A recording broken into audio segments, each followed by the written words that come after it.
గురుగారు, అసలు ఈ అదృష్టరత్నం ధరించిన తర్వాత 10 కోట్లు సంపాదించడం, 4-5 కోట్లు ల్యాండ్ డీల్ చేయడము, 100 కోట్లు మనం సంపాదించుకోవడం అన్నది ఎలా సాధ్యం అవుతుందంట? ఇది ఎలా సాధ్యమవుతుందమ్మా? క్వాంటమ్ థియరీ అని ఒక థియరీ ఉంటుంది. క్వాంటమ్ థియరీ అంటే ఏంటంటే, ఆధునికంగా కొద్దిగా సైన్స్ చదివిన వాళ్ళందరికీ తెలుసు. ఇది వేద శాస్త్రాల్లో ఎప్పటి నుంచి ఉన్నది. ఒక ఎలక్ట్రాను, ఒక ప్రోటాను. అలాగే ఎలక్ట్రాను కొద్దిగా డీప్ శాస్త్రము.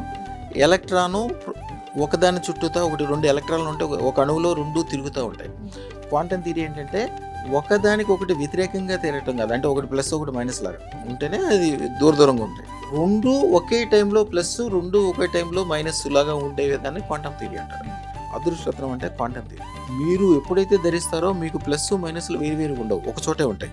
అదృష్టరత్నం మిమ్మల్ని కంప్లీట్గా ప్లస్లోకి తీసుకెళ్ళిపోతుంది.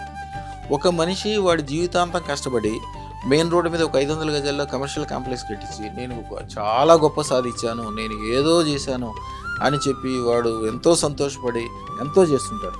నా దగ్గర ఉన్న వాళ్ళు చూడండి, కాళ్ళకి చెప్పులు లేకుండా వచ్చి, ఉండటానికి తినడానికి లేకుండా వచ్చి, ఎవరి దగ్గర సూపర్వైజర్లుగా పనిచేసి, ఒక ఆయన అయితే ఒక నైట్ వాచ్మెన్గా పనిచేసిన ఆయన, ఒక ఆయన అయితే గ్రానైట్ పనిచేసే ఆయన, వాళ్ళందరూ 100 ఎకరాల్లో వెంచర్లు వేస్తారు. ఒక్కోళ్ళు 65 అంతస్తులు 100 అంతస్తులు బిల్డింగ్లు, 100 అంతస్తులు బిల్డింగ్ అయింది, ఇంకా మార్కెట్లోకి బ్రూచర్ రాలా. ఆయన ఫస్ట్ నా ఫోటో వేసి వెనకాల అది పెడతారు చూడండి.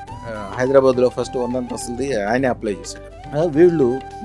వీళ్ళేమో 500 గజాలది కాదు, కొంతమంది అయితే 100 గజాల్లో ఇల్లు కోసమే. ఆ ఇల్లు కోసం కూడా తల్లిదండ్రులతో పోరాటము, అన్నదమ్ములతో పోరాటము, ఆ ఇల్లు నాకు ఇవ్వలేదంటాము.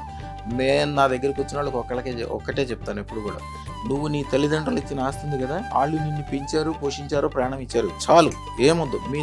మీ నాన్న దగ్గర కనుక 10 ఎకరాలు ఉంటే నువ్వు దాన్ని తీసుకోవద్దు. మీ నాన్న దానం చేసుకోమని అక్క చెల్లెలకి ఇచ్చుకోమని. నువ్వు 100 ఎకరాలు సంపాదించి చూపించు.